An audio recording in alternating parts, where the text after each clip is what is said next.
Hi friends, ಎಲ್ರಿಗೂ ನಮಸ್ಕಾರ. Welcome to Yashu ಪಾಕಶಾಲೆ.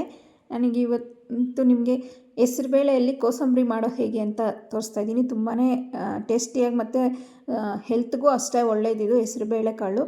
ಮತ್ತು ಇದರಲ್ಲಿ ನಾವು ಕ್ಯಾರೆಟು ಮತ್ತು ಸೌತೆಕಾಯಿ ಎಲ್ಲ ಹಾಕೋದ್ರಿಂದ ತುಂಬಾ ಟೇಸ್ಟ್ ಚೆನ್ನಾಗಿರುತ್ತೆ. ಮತ್ತು ಇದನ್ನು ಬೇಗ ಒಂದು ಹೆಸರುಬೇಳೆ ನೆನೆಸಿಟ್ಕೊಂಡಿದ್ರೆ ಒಂದು 10 ನಿಮಿಷದಲ್ಲೆಲ್ಲನೂ ನಾವು ಇದನ್ನು ರೆಡಿ ಮಾಡಿಬಿಡ್ಬೋದು. ತುಂಬ ಟೇಸ್ಟಿಯಾಗಿರುತ್ತೆ. ಮತ್ತು ಯಾರೆಲ್ಲ ಈ ವಿಡಿಯೋ ನೋಡ್ತಾ ಇದ್ದೀರೋ ನಮ್ಮ ವಿಡಿಯೋಗೊಂದು ಲೈಕ್ ಮಾಡಿ, ಹಾಗೆ ನಮ್ಮ ಚಾನಲ್ನ ತಪ್ಪದೆ ಸಬ್ಸ್ಕ್ರೈಬ್ ಮಾಡಿ.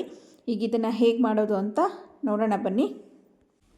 ಮೊದಲಿಗೆ ನಾನಿಲ್ಲಿ 1 ಕಪ್ಪಾಗುವಷ್ಟು ನೋಡಿ ಇಲ್ಲಿ ತೋರಿಸ್ತಾ ಇದ್ದೀನಿ. ಈ 1 ಕಪ್ಪಾಗುವಷ್ಟು ಹೆಸರುಬೇಳೆನ ನಾನು ಒಂದು 2 ಗಂಟೆ ನೆನೆಸಿ ಮತ್ತು ತೊಳೆದು ಈ ಥರ ಡ್ರೈನರಲ್ಲಿ ಹಾಕಿ ಡ್ರೈನ್ ಮಾಡಿ ಇಟ್ಕೊಂಡಿತಾ ಇದ್ದೀನಿ. ನೀವು ಮಿನಿಮಮ್ ಒಂದು 2 ಗಂಟೆ ಆದ್ರೂ ಈ ಹೆಸರುಬೇಳೆನ ನೆನೆಸ್ಬೇಕು, ಆವಾಗಲೇ ಅದು ಚೆನ್ನಾಗಿರೋದು.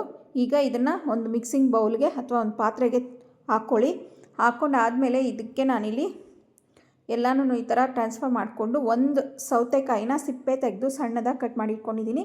ಇವತ್ತು ಸಿಪ್ಪೆ ಸಮೇತ ಸಹ ಹಾಕ್ಬೋದು, ಚೆನ್ನಾಗಿರುತ್ತೆ. ಇದನ್ನೆಲ್ಲನೂ ಈ ರೀತಿ ಹಾಕ್ಕೋತಾ ಇದ್ದೀನಿ. ಮತ್ತು ಸೌತೆಕಾಯಿ ಹಾಕ್ಕೊಂಡು ಆದಮೇಲೆ ಇದ್ರ ಜೊತೆಗೆ ನಾನಿಲ್ಲಿ 1 ಕ್ಯಾರೆಟ್ನ ತುರಿದಿಟ್ಕೊಂಡಿದ್ದೀನಿ. ಕ್ಯಾರೆಟು ಮತ್ತು ಸೌತೆಕಾಯಿ, ಕೊಬ್ಬರಿ ಎಲ್ಲ ಹಾಕೋದ್ರಿಂದ ಟೇಸ್ಟ್ ಚೆನ್ನಾಗಿರುತ್ತೆ. ಈ ಯಾವುದಾದ್ರೂ ಒಂದು ಸ್ಕಿಪ್ ಆದರೂ ಪರವಾಗಿಲ್ಲ, ಚೆನ್ನಾಗಿರುತ್ತೆ. ಈ 3 ಹಾಕ್ಕೊಂಡ್ರೆ ಇನ್ನೂ ಚೆನ್ನಾಗಿರುತ್ತೆ.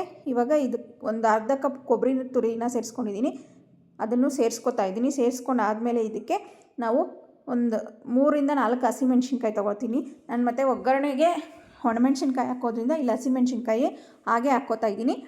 ಹಾಕ್ಕೊಂಡು ನೀವು ಬೇಕಾದರೆ ಒಗ್ಗರಣೆಗೂ ಸಹ ಹಾಕ್ಕೋಬೋದು, ಹಸಿಮೆಣ್ಸಿನ್ಕಾಯಿನೂ ಒಗ್ಗರಣೆ ಮಾಡಿದಾಗ ಹಾಕ್ಕೋಬೋದು.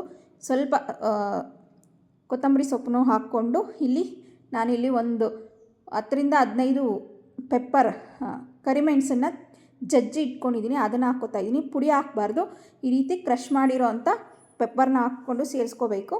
ಆಮೇಲೆ ಇದಕ್ಕೆ ನಾವು ಒಗ್ಗರಣೆ ಹಾಕ್ಕೊಂಡು ಆದಮೇಲೆ ಇದನ್ನು ಕಲಿಸ್ಕೋಬೇಕಾಗುತ್ತೆ. ಈಗ ಒಗ್ಗರಣೆಗೆ ಒಂದು ಚಿಕ್ಕ ಪ್ಯಾನ್ ಇಟ್ಟು ಅದಕ್ಕೆ 1 ಟೇಬಲ್ ಸ್ಪೂನ್ ಆಗೋಷ್ಟು ಆಯಿಲ್ ಹಾಕ್ಕೊಂಡಿದ್ದೀನಿ. ಆಯಿಲ್ ಸ್ವಲ್ಪ ಹೀಟ್ ಆದಮೇಲೆ ಇದಕ್ಕೆ ಒಂದು ಅರ್ಧ ಟೇಬಲ್ ಸ್ಪೂನ್ ಆಗೋಷ್ಟು ಸಾಸಿವೆ ಹಾಕ್ಕೋಬೇಕು. ಸಾಸಿವೆ ಎಲ್ಲ ಚೆನ್ನಾಗಿ ಚಿಟಪಟ ಅಂದಮೇಲೆ ಇದಕ್ಕೆ ನಾನು ಒಂದು 2ರಿಂದ 3 ಒಣಮೆಣ್ಸಿನ್ಕಾಯಿ ಸೇರಿಸ್ತಾ ಇದ್ದೀನಿ. ಸೇರಿಸಿ ಅದು ಸ್ವಲ್ಪ ಫ್ರೈ ಆದಮೇಲೆ ಕರಿಬೇವಿನ ಸೊಪ್ಪು ಸಹ ಸೇರಿಸ್ತಾ ಇದ್ದೀನಿ. ಕರಿಬೇವಿನ ಸೊಪ್ಪು ಎಲ್ಲ ಸೇರಿಸಿ ಅದು ಒಗ್ಗರಣೆ ಚೆನ್ನಾಗಿ ಫ್ರೈ ಆದಮೇಲೆ ಈಗ ಇದನ್ನು ನಾವು ಆಲ್ರೆಡಿ ರೆಡಿ ಮಾಡಿಕೊಂಡಿರುವಂಥ ಹೆಸರುಬೇಳೆ ಮಿಕ್ಸ್ಚರ್ಗೆ ಸ್ವಲ್ಪ ತಣ್ಣಗಾದ್ಮೇಲೆ ಹಾಕಿ ಸೇರಿಸ್ಕೊಳ್ಳಿ. ಸೇರಿಸ್ಕೊಂಡು ಎಲ್ಲನೂ ಚೆನ್ನಾಗಿ ಮಿಕ್ಸ್ ಮಾಡ್ಕೊಳ್ಳಿ. ಇಲ್ಲಿ ನಾನು ಉಪ್ಪು ಫಸ್ಟೇ ಸೇರಿಸ್ತಿಲ್ಲ. ಅದು ನಾವು ಉಪ್ಪು ಫಸ್ಟೇ ಸೇರಿಸೋದ್ರಿಂದ ಅದು ನೀರು ಬಿಟ್ಕೊಳ್ಳುತ್ತೆ. ಅದಕ್ಕೋಸ್ಕರ ನಾವು ಸರ್ವ್ ಮಾಡೋದಕ್ಕೆ ಮುಂಚೆ ಅದಕ್ಕೆ ಉಪ್ಪು ಸೇರಿಸಿ ಮಿಕ್ಸ್ ಮಾಡಿಕೊಂಡು ಸರ್ವ್ ಮಾಡಬೇಕು.